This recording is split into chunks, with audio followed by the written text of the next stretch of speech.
DogWorks Radio is sponsored by Alaska Dog Works. Check out their website at alaskadogworks.com. Start your day tomorrow with The Daily Dog with Michelle Forto, the morning podcast on DogWorks Radio. Apple Podcast reviewer Patty Christensen calls it funny, smart, and filled with all the info I want to know about dogs. I love this show. Wake up with The Daily Dog. Available on DogWorks Radio on Apple Podcasts or wherever you listen to your shows. Radio Free Palmer 89.5 KVRF presents Mushing Radio, hosted by Robert Forto. Mushing Radio is about dog-powered sports, living in the Great White North, and mushing. Visit our website at mushingradio.com. Here is your host, Robert Forto. Hello and welcome, everybody. This is Robert Forto, and you're listening to Mushing Radio here on KVRF 89.7 in the Mat-Su Valley. They are at radiofreepalmer.org. We are over on social media at DogWorks Radio. You can also find us online at dogworksradio.com and just about everywhere where you can find a podcast. Just search for DogWorks Radio, and calling in from California is my co-host, Alex Stein. Alex, how's it going? It's going great, Robert. It's hard to believe. It seems like just very, very recently we were talking about getting ready for Iditarod, and now Iditarod 46 for 2018 is completely in the books. We had the banquet, and mushers are by this point have largely found their way back from Nome, except the ones who are staying in Nome or doing races out on the coast. But really, it seems like it went very, very quickly this year.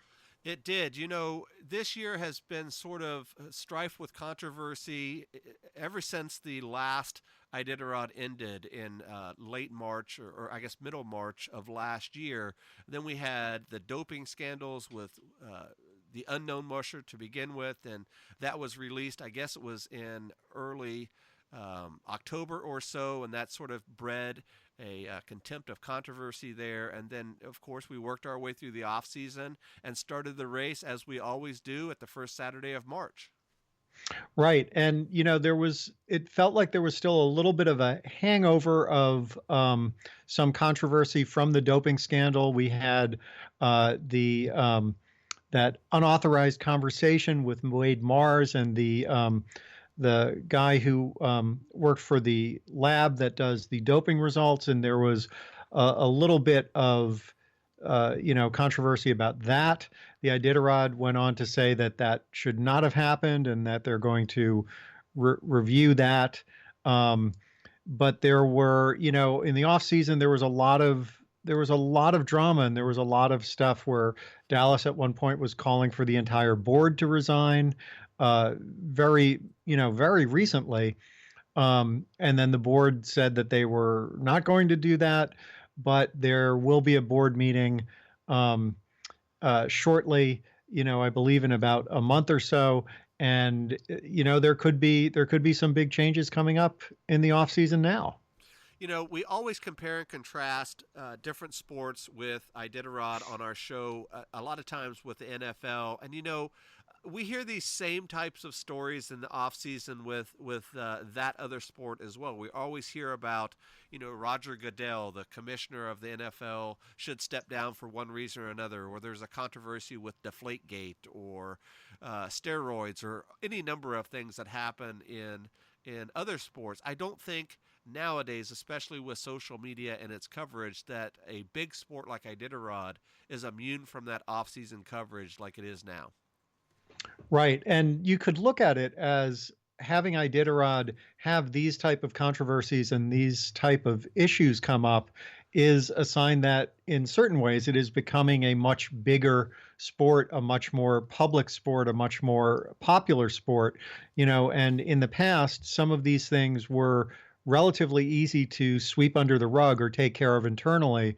And now, because there's a lot more attention being paid to it, as well as all of the social media stuff, it's just harder in general to do that.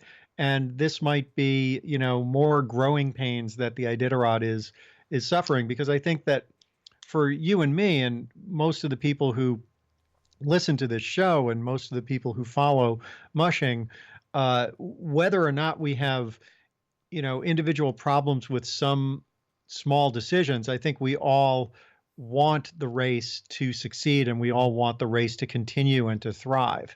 Um, so it's just a question of, with all of these controversies, how best to do that.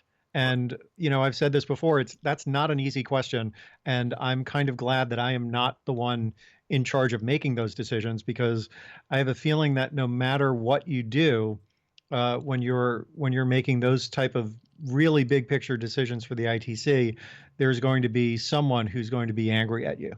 And Alex, you and I covered a lot of these topics on individual episodes in the off season. I know we did a show on doping. We did a show on the future of Iditarod, where we talked about the economy and the weather and all that sort of stuff. We also talked about a genetic modification and how that could affect future Iditarods. But something I hear a lot, especially on social media, is a lot of people want to keep the race like it was back in the early days, and I just don't think that can happen anymore. We're seeing so many changes, so much progression in how things happen, not only with the dogs and the equipment and the race times and cameras and checkpoints and all these sorts of things. It's never going to be like it was in the 70s or 80s, and I think people are a little upset about that. They want to have some of that romanticism back, but it's close to 2020 now, almost 50 years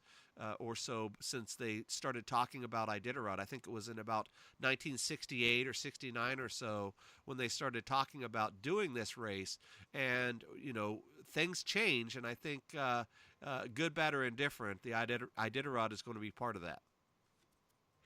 Right. And the hope for all of us, I think, is that you're never going to be able to get the race to be perfect. You're never going to be able to get there to be no mistakes, whether that's no mistakes for individual mushers, no mistakes for the ITC, no mistakes for, the vets or the race judges. But what you want to do is, when there are things that happen, you want to make sure that you figure out why they happen and that you learn from them, so that at the very least we're going forward and not repeating the same mistakes. There will always be things that we can do better and that the ITC can do better and things that you can learn. But the hope is that every year the race gets a little bit smoother and a little bit better. And my hope personally is that we look back on what's happened in the last year, a few years from now, and we see that as a hiccup, as a temporary setback that enabled the Iditarod to move forward and become an even better and more enjoyable race for both the fans and the participants. So this year, the race started as it usually does on the first Saturday of March, with a ceremonial start in Anchorage, and then followed up about 65 miles to the north to my little community of Willow, Alaska, for the restart. There was lots of anticipation about who is going to do well in the race. A lot of people had their fan favorites. We talked about Nick Pettit and Jesse Royer and Ali Zirkle and Mitch Seavey and Wade Mars and all of the sort of who's who of mushing. I don't think any of us expected to have your Leifsef Olsson as the new champion, but that was definitely a pleasant surprise. And we're going to talk a little bit about sort of how the race was bookended by two Norwegians. I don't think that's ever happened before, somebody in first and somebody in last. Who was that Red Lantern musher, Alex? That was Magnus Kaltenborn, who came in 12 days, 20 hours, 13 minutes, and 14 seconds. And that was just a little bit over 3 days, almost 3.5 days behind Yor. And, although neither of us picked Yor to win, and I'm not sure a lot of people had picked Yor to win, there seemed to be a consensus that this was going to be Nick Pettit's year. Yor is always one of those racers that I think we both fully expected that he would do very well, that he would definitely be in the top 5. It's I think what we're dealing with here is that we have almost an embarrassment of riches at the head of the pack. We have, if you look at the top 5, which is Nick Pettit, Mitch Seavey, Ray Reddington Jr., and Pete Kaiser, followed by Richie Deal and Travis Beals, and on and on. Those are just really amazing, top quality, world class competitive teams. So even though we didn't get the right prediction, and of course I never get the right prediction, uh, I think that it was a really, really good competitive race, and there was a lot of interesting stuff that happened both at the front and at the back of the pack this year.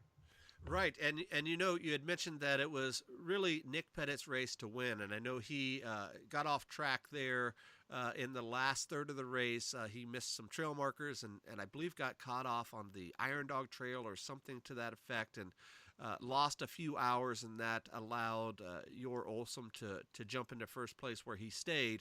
But he was not the only one that got lost. Several people veered off course, which is not uncommon on Iditarod, especially if it's a high snow year or a stormy year. I know that we're going to talk a little bit about Jim Lanier and Scott Jansen in just a second, but this seemed to be a year of the weather. Every year, of course, the Iditarod has its weather stories, but this one was a little different. We had a lot of wet, late season snow up here in Alaska throughout most of the state, and that really changed things from the last few years of Iditarod.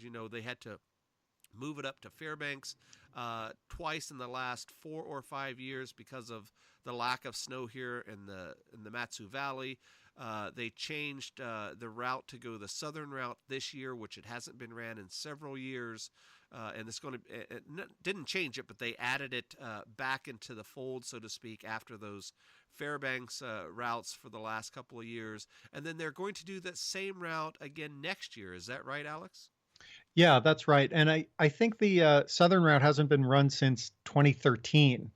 Um, and so it was felt that the northern route has been run a lot, and we've had the Fairbanks route a couple of times. And I think that the Iditarod decided that it is important enough to the villages on the southern route. It really pumps a lot into their economy to have the Iditarod come through. So missing it for 5 years in a row, they wanted to help make it up to the villages on the southern route a little bit next year. We did not hear a lot about that first third, where a lot of folks have teams, where a lot of people crash in the on the infamous steps and in the Dalzell Gorge, and even through the Farewell Burn, where a lot of people have issues. So I think everybody did relatively well. There was an argument with a bison on the trail with an infamous axe. Story that we told on our coverage about the team running frantically around downtown Anchorage because they did not have their mandatory gear, which was the axe. And then one of my musher friends came to the rescue with that, and that axe happened to be the one that was used to scare off that bison, which I think is a really cool story that we told on our coverage. But another interesting story about this year's Iditarod, Alex, was the prize winnings, or the purse. This was the first year in a long time where only the top 20 winners placed were paid. I know that has been different in the last foreseeable future, where I think it went down to 30. Is that right? Yeah, it was this year and last year they cut it back to just the top 20, and then after that, finishers will get $1,049. But we refer to the top 20 as being in the money. I believe 20th place this year is just under $10,000, and then from just under 10,000 to a little over 1,000 is a big drop from 20th to 21st place. Right, and that's really important to note, because our good friend Hugh Neff, who has been on our show and had his own show on our network for many years, was that 21st musher. And he is a professional musher. That's what he does for his job. He does not work construction or commercial fishing or anything like that in the off season. He is a dog musher. So when you are all of a sudden out of your money, out of the money, so to speak, at that 21st spot, it could hurt a person like that does this or counts on this for a living pretty easily in the pocketbook, can't it? It really can. And in addition to that, we had, there were some relatively high profile sponsors who decided not to sponsor Iditarod anymore. Most notably, Wells Fargo, which had been a very, very big sponsor of Iditarod for many, many, many years. And partially as a result of that, and partially, I think, as a result of a lot of other things, including a worsening economy in Alaska, the total purse money dropped from about $750,000 last year to just a little over 500,000 this year. And that's a pretty steep drop. The first place, of course, the first place winner also gets a truck, but the prize money for first place went from about $70,000 to just a little bit over 50. And that's a big, big drop. That is, and that will barely cover your expenses, your feeding and kennel expenses for the year. Even with our kennel of just 36, 38 dogs, our kennel expenses are about $24,000 to $30,000 a year, and we're not racing in Iditarod or the Yukon Quest. So people with much bigger kennels and bigger race plans, it is obviously much more expensive for those real high caliber teams. Another story that I found really interesting was the scratches. Not only did we have some pretty big names that scratched from the race, a couple of the Reddingtons, we had Wade Mars, we had Rob Cook, we had Dee Genro, all of those folks scratched. But what I thought was even more interesting was the number of scratches by rookies, which was way down from what it normally is, wasn't it? Yeah, in fact, there were only two rookies. Well, one rookie who scratched and one who was withdrawn, I believe. No, I'm sorry. Is that right? One who was withdrawn and one who scratched. And usually we see, at least I think 6 or 7 rookies who will scratch. This year was kind of interesting, as you mentioned. It seemed there was a lot of good snowpack in the first third of the race, which usually takes a big, big toll. So we didn't have many scratches in the first third of the race, but then we seemed to get a lot of scratches in the middle to the late part of the race, which usually doesn't happen in quite these numbers. Right. So then we had some pretty big stories, or at least one really big story, and that was the story about Jim Lanier and Scott Jansen. And I know we were talking right before we went on air today about an update with that story from the CBS affiliate here in Anchorage. What can you share about that and Jim Lanier and Scott Jansen's time out there on the sea ice? Well, one of the things that this KTVA story talked about was that Mike Owens, who himself is an Iditarod veteran who lives in Nome, got a call from Debbie Jansen. And as you may recall, we talked about how Scott Jansen had a satellite phone when the fat bike riders came, the riders of the fat bikes, not that they were overweight bike riders. When they came upon Scott and Jim, Scott had a satellite phone, but because he had lost his gloves, he was unable to dial it. And the fat bike riders were able to dial his satellite phone, get in touch with his wife, Debbie, who then got in touch with the ITC folks, and apparently also called Mike Owens in Nome and said that Jim and Scott were in trouble. And so Mike went out to where with some other people. Jessie Royer was already on her way on a snow machine because she was in safety. So Mike went out to find Jim and Scott's dogs, who had to be left on the trail when Jim and Scott were taken back to safety and then medevaced over to Nome. And Mike Owens went out and passed them when they were coming back on the snow machines going towards safety and promised them that he would take care of the dogs. And he got to where the two teams of dogs were, joined them, got them joined together, woke them up, got them, in harness and ready to go, and hooked them all up to Jim's sled, and then mushed these 24 dogs the last, I don't know, maybe 27 or 28 miles into Nome. Yeah, that's a cool story in of itself. Just jumping on the back of the sled with a team of unknown sled dogs and being able to not only marry them together as one team, but be able to drive those guys on home to Nome. I think that that takes a special type of musher to be able to do that, and that speaks highly of the brotherhood or the community of Iditarod. Just everybody pulling together. Not only, of course, to get Jim and Scott to safety, but all of the logistics that it takes to make sure that the whole process happens. You know, going out there to get them, calling out the helicopter, getting the dogs back to Nome, getting everybody safely back to Nome to get checked out medically, and then, of course, getting everybody home safely as well. That's a logistical challenge in of itself. Yeah, and two more quick things about the Scott Jansen and Jim Lanier incident. One is that when Mike Owens passed Jim and Scott, and you'll recall that Jim Lanier at one point did not think that he was going to survive. He thought that this might be it for him, and he might die because he was so cold and hypothermic and really not doing well. By the time he passed Mike Owens, when he was on his way back to safety, and Mike said he would take care of the dogs, Jim said, "Make sure that you take care of the dogs," because at that point he had recovered enough that his concern like shifted completely away from himself and back to the dogs, which is kind of an amazing thing.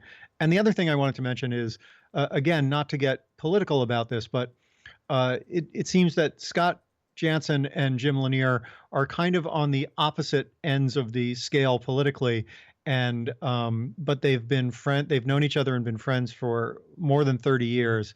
And when Scott found Jim on the trail and they were huddling together and trying to keep warm, they joked about their political differences. And Scott said later that, it doesn't matter what someone believes or who someone votes for. The important thing is to help each other and to make sure that you take care of each other. And, I get accused of being a little bit Pollyanna-ish from time to time, but I think there's a big lesson that we all could learn from that. And maybe, and I'm guilty of this as well, maybe we should stop arguing politics on Facebook and really start looking at each other more as human beings. I think that's a great takeaway, not only from Scott and Jim's story, but just sort of the Iditarod of itself. If we could do a little bit more of that, I think it would definitely be a better place. Then, of course, the race came to an end. They had the banquet. We talked about all of the awards on Sunday's show, the last day of Iditarod in terms of sort of official business of it. Did you have any surprises there when we were going through those winners? Anybody that you thought was, somebody that kind of came under the radar, so to speak? Not so much, but there were a couple of amazing things. One, when Scott got the sportsmanship award, there was such a huge standing ovation for him, and I think that everyone really, really there was so much love and appreciation for what he'd done. And again, Scott and Jesse Royer both said that this is something that anyone would have done. That may or may not be true, but they are the ones that did it, and I think that that's worthy of celebrating.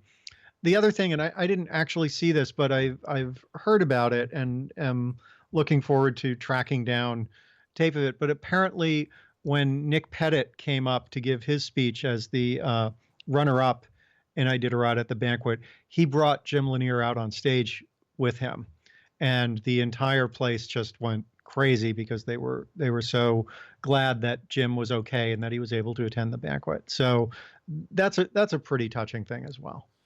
Likewise, and I'm satisfied, of course, with everybody that received their awards as they were. A lot of those were voted on by the mushers themselves in the race. I know the Sportsmanship Award and the Vet Award and that sort of thing are all sort of voted on by other people. And then the other awards are more placement type awards, the first to the halfway point or the first to McGrath or whatever, the first to the coast. Those sort of things are more time oriented versus story oriented or achievement type oriented things. And I think everybody was happy with who was placed with what award. So the next thing I would like to talk a little bit, Alex, we have just a couple of minutes, is sort of the future of the Iditarod in the off season. I know we spent some time at the top of the show talking about the lead up to it and all the stories that occurred up until the start of the race. What do you think is going to happen in the next couple of months? I know that coming up in June, which is about 2.5 months away, is the sign up for the 2019 race. And of course, that's always a big day in Iditarod. It's sort of like draft day in the NFL. We find out who's racing and who signed up first, and who we can start rooting for even in the off season. What do you think is going to happen, good, bad, or indifferent, during the next 8 or 9 months or so? I think there's going to be somewhat of a shakeup in the ITC board. And we talked a little bit about Didi Genreau had announced that this was her last Iditarod. She unfortunately scratched relatively early, but was able to come out to the coast and was there at the banquet. And there is so much love and admiration for Didi Genreau for all that she's done and all that she's given to the sport. So and she said that she expects to be able to keep contributing to the Iditarod even when she's not running it as a competitor. If I were on the ITC board, I would snap Didi up, and I would find a way to include her and to make her one of the prominent voices who's going to oversee installing a little bit more transparency and making sure that the Iditarod is run smoothly in the next few years. I would definitely be in favor of that. I don't know what Scott Jansen's plans are in terms of his mushing career, or whether he wants to keep running the Iditarod, but if he doesn't, he would be a great person to get on the board as well. Oh, I agree with you there. I see Didi a little bit differently in terms of her role. I think that she is going to be sort of the voice of Iditarod on television. I think that would be a great role for her. She sort of stepped into that role this year on KTVA, which is the sort of the home of Iditarod up here in Alaska. It's the CBS station. I see her doing sort of that nightly coverage. I don't think we have that right now. I know we have a lot of former Iditarod finishers that do a lot of writing and reporting that way, in particular for the local newspaper and Iditarod.com, but I don't think we have sort of that voice and face of Iditarod on television. I see her doing something like that, very similar to, if we're talking about sports again, sort of that Monday Night Football role or that Sunday Night Football role, where you have a very prominent person there in the booth, so to speak, giving their analysis. That would be fantastic too. So what do you think about the rest of the story? We heard about the doping controversy and Dallas CV heading over to Norway to run in the Finnmark Slopet, and he did very well there, coming in third, I believe. I'm sure he will probably be back next year. And then, of course, we may see some new faces in Iditarod, and like we talked about, sort of a changing of the guard. Some of these more prominent names sort of being comfortable in the middle of the pack. I know Jeff King said that he had a great time coming in, I believe, 24th place, and we talked about Hugh Neff coming in 20th place, and Martin Booser was back there a little bit. All those really who's who of mushing who have been so dominant for decades are now very comfortable sort of letting the younger generation take over. What are your thoughts with that? Yeah, well, Jeff had said that he's going to concentrate on getting his daughter qualified, and she's going to, I believe, run her first Iditarod next year. So he's really concentrating on working with her team. Martin Boozer is just, he's kind of the guy who everyone looks up to. Everyone, admires him both for his dog care and his competitiveness, even though he's not a top 10 finisher at this point. So I think that we're going to see a lot of younger people coming into this race. It really feels like over the past couple of years, we've seen a changing of the guards and a new generation really stepping forward, both with Yor and Nick Pettit and Dallas Seavey and a lot of people like that.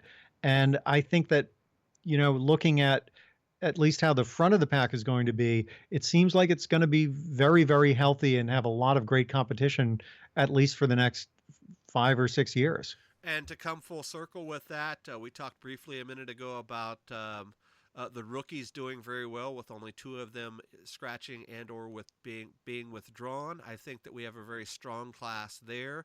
Often you will find a lot of the rookies come in and are one and done types, but just about everybody that was in the field this year are relatively well known. We talked about Jesse Holmes and Matt Hall and Meredith Mapes and those guys who have been mushing for a long time in other types of races, but they were racing this year as rookies. I think a lot of those folks will be back. What do you think? I definitely think they'll be back, and it really is inspiring that a lot of the rookies this year had their own kennels, even if their own kennels were relatively small, as opposed to running because they've been working as handlers or running the puppy team for one of the larger kennels. So I think that that's a good sign for their continuing, on a long-term basis to be involved in the race. And my last thought, or at least question to you, Alex, is what do you think about sort of the future of it? We talked about it in our previous show about things that aren't necessarily in a musher's control in terms of economy or weather or things like that. Do you see that as sort of a changing of the tide, so to speak, in the next, maybe not next year, but in the next coming years with Iditarod? Do you think economy is going to get better? Of course, we have no real firm predictions on the weather, but of course it could change at any time. What are your thoughts about sort of the future in that way? I think the weather is going to be a huge factor in the next few years, and not necessarily because it will be warmer or it won't be or there won't be as many storms, but because it seems like the weather is going to be a lot more volatile. So I would not be surprised if we had Iditarods in the next few years where it is very, very cold, brutally cold in some parts of the race, and then almost ridiculously warm, like in the 30s or 40s in other parts of the race. And that's going to require, a lot more flexibility and a lot more of the ability for the mushers to do some more planning and to be able to adapt to changing conditions out on the trail. And I think that is going to become more of the norm rather than the exception as we move forward.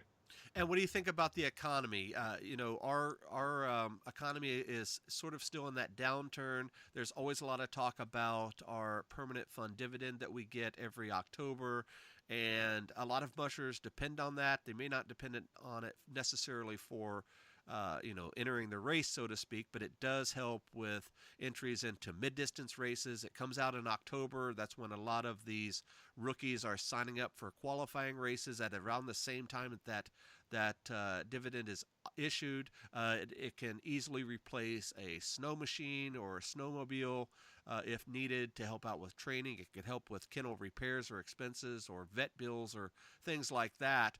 And even though it's only been a couple of $1,000s the last few years, but that being cut in half can really come into play on sort of a musher's overall monetary or financial strategy going into the race. What do you think about the economy of Alaska itself, and maybe the economy as a whole, in terms of fans being able to come up and visit Alaska in really the off season? Most people come up here in the summer and enjoy our state, whether it's cruise ships or whatever. How do you think the economy plays into that? And we'll end with that on our wrap-up show.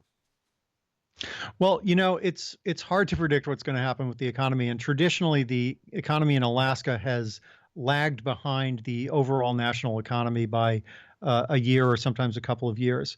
So my hope is that it will get a lot better in the next year or two, and that will certainly take a lot of the pressure off of individual mushers and the Iditarod in general and Alaska in general. And I'm hopefully optimistic that the overall economy will do well.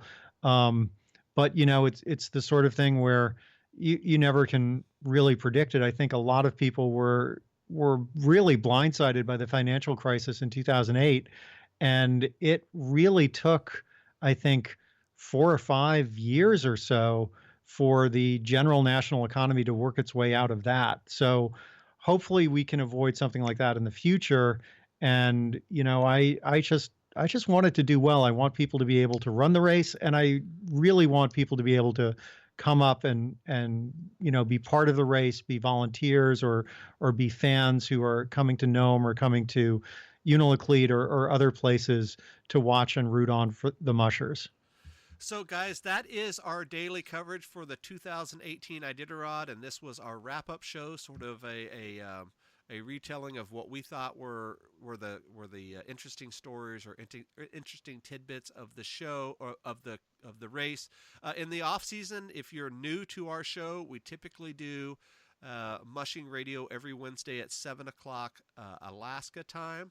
And with that, we do all sorts of things. We do musher interviews, we do profiles, we do stories, we do commentary, a little bit of everything in regards to off-season mushing.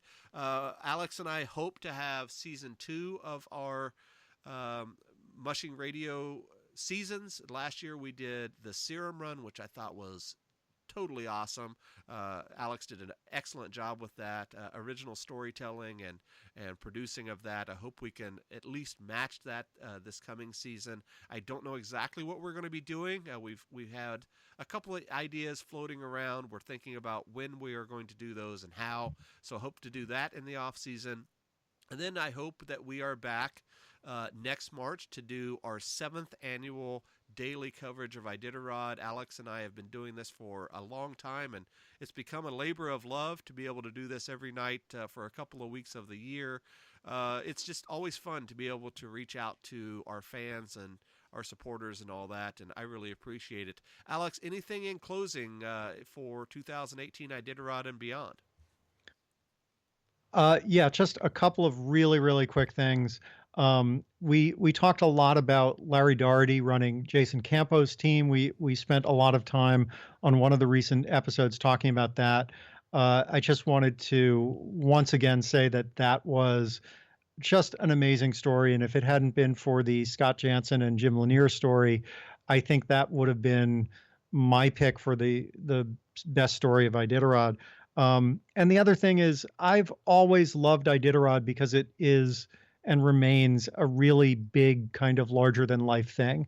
And I keep coming back to the words of Colonel Norman Vaughan, who said famously, dream big and dare to fail.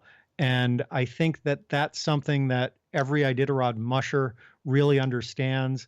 And I think for those of us who follow the race, that's really good advice. And we get inspired by seeing people out on the trail who follow that and follow their dreams. And so I just want to encourage everyone, whether you're a musher or a fan or, a member of the ITC listening or, a volunteer, just keep following your dreams.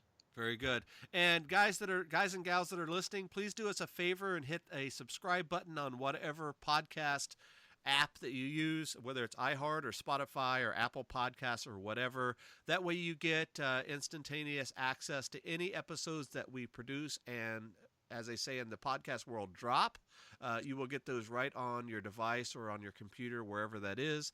And please leave us a comment and rate us and review us over there on those podcast apps. That really helps us out on rankings and lets people know what our show's about and what people think of it. It's sort of that thumbs up, thumbs down thing that Siskel and Ebert made really famous back in the day. If you're old enough to know what that's all about, leave us those thumbs up or thumbs down or 5 stars or whatever it requires. It can really help us out. We do this because we love the sport of dog mushing. Alex is the fan of the sport, so to speak, and I try to be the musher of our show to try to give that perspective, and I hope we do a good job. Nobody said that we do an awful job yet, so I think we're doing something right, and we look forward to hearing your guys' comments and concerns. Alex, it's always a pleasure hosting with you, and I look forward to talking to you in a couple of weeks. Excellent. Thank you, Robert. Thank you. On behalf of my co-host today, Alex Stein, this is Robert Forto with the follow-up story to the 2018 daily coverage of the Iditarod here on Mushing Radio. We will see you guys next time. Goodbye. Did you know that Alaska Dog Works trains service dogs for those in need throughout North America? Each and every service dog that is trained through the Lead Dog Service Dog Program and Michelle Forto and her team has an individual training plan. We train for autistic, mobility, psychiatric, and PTSD for our soldiers for service work. If you know of someone that may need a service dog, please take a moment and check out Alaska Dog Works on social media and at alaskadogworks.com.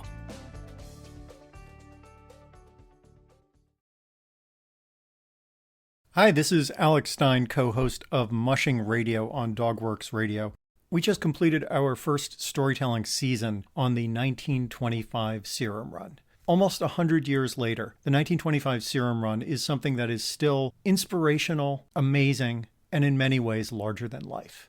We've gathered all of these episodes together on one page to make it easier for you to listen to them in order. Just go to dogworksradio.com/serumrun. That's SERUMRUN, no space, dogworksradio.com/serumrun. And while you're at it, don't forget to subscribe to Dogworks Radio at Apple Podcasts, Stitcher, or wherever it is that you go to listen to podcasts. If you like our podcast, there are a few things you can do. You can take a couple of minutes and go to Apple Podcasts and leave us a 5-star review. You can also check out all of our Dogworks Radio sponsors and promotions in our show notes. Another thing you can do is go over to Facebook, like our Facebook page, and one last thing, please tell all of your friends by spreading the word about Dogworks Radio. Thank you so much for listening to us. We really appreciate you. Dogworks Radio is produced by Robert Forto. Logo art by Angry Squirrel Studios. Dogworks Radio is produced in conjunction with KVRF 89.7 in Palmer, Alaska. For dog training advice, you can contact Alaska Dogworks at 907-841-1686 or visit their website at alaskadogworks.com. If you have a show idea or would like to be a guest, please contact us by sending an email to live@dogworksradio.com.